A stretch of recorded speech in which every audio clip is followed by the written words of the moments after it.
পুজোর মুখে টোটো চুরি হয়ে যাওয়ায় কান্নায় ভেঙে পড়েছিল বয়স 50-এর বিষ্ণু মণ্ডল। পুজোর আনন্দ উপভোগ কিভাবে করবে তা ভেবেও দুশ্চিন্তায় পড়েছিলেন তিনি। এই কথা জানতে পেরে টোটো চালকের পাশে দাঁড়ালো কংগ্রেস নেতৃত্ব। হরিশ্চন্দ্রপুরের মশালদহ গ্রামের হতদরিদ্র বিষ্ণুর রোজগারের একমাত্র টোটোটি শনিবার রাতে বাড়ি থেকে চুরি হয়ে যায়। টোটো চালিয়ে কোনো রকমের সংসার চালাতেন তিনি। স্ত্রী ও 2 নাবালক সন্তানকে নিয়ে চরম সংকটে পড়েন বিষ্ণু।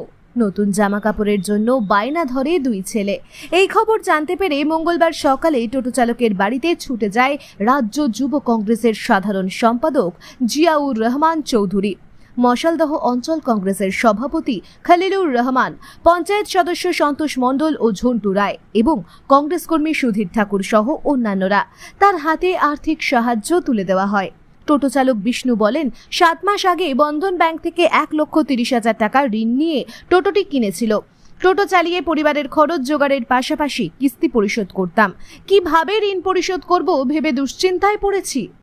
বিষয়টা হচ্ছে যে আমরা জানতে পারলাম বিগত আমাদের 5 তারিখ দিন গিয়ে রাত্রিবেলা এই ভদ্রলোক, যার নাম বিষ্ণু মণ্ডল, সে মশলদা অঞ্চলের আমাদের যে মশলদা বাজার, আমাদের যে মশলদা যে হসপিটাল, তারই পাশেই মশলদা বাজার বলে একটা পাড়া আছে। সেই পাড়াতে সেই বিষ্ণু মণ্ডল বসবাস করতো তার ফ্যামিলি নিয়ে।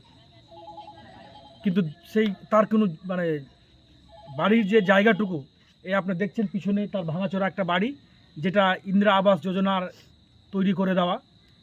ইন্দিরা আবাস যোজনা আমাদের তৈরি করা একটি মাত্র ঘর, তার কোনো অন্য জায়গা জমি নেই। টোটো তিনি সেই বন্ধন ব্যাংক থেকে লোন নিয়ে সেই টোটো কিনেছিলেন এবং সেই টোটো দিয়ে তিনি চালিয়ে তার ফ্যামিলি, তার জীবিকা নির্বাহ হতো। কিন্তু কিছু দুর্বৃত্ত এই গত শনিবার 5 তারিখে 5ই অক্টোবর দিন গিয়ে রাত্রিবেলা তার সেই টোটোটাকে কিন্তু কেউ চুরি করে নিয়ে যায়। ফলে তার জীবিকার যে একটা ছিল, মাধ্যম ছিল, সেটা কিন্তু কমপ্লিটলি ক্লোজ হয়ে যাওয়ার ফলে সেই বিষ্ণু মণ্ডল আজকে কিন্তু দিশেহারা। তার পরিবারের 2 ছেলে, 2 মেয়ে, স্ত্রী, সে নিজে কী করে আগামী দিনে সে দিন যাপন করবে, তার পরিবারের মুখে কী করে সে অন্ন সে তুলে দেবে, আজকে তার কিন্তু সেই জোগাড় নেই।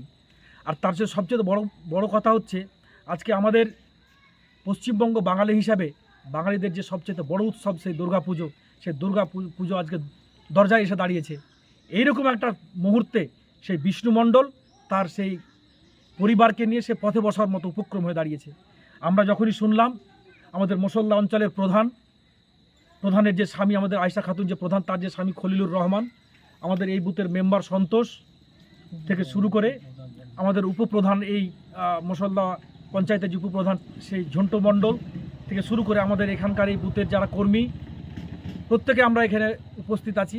আমরা সেই বিষ্ণু মণ্ডলকে পাশে দাঁড়ানোর জন্য আমরা আজকে কিন্তু সেখানে এসেছি।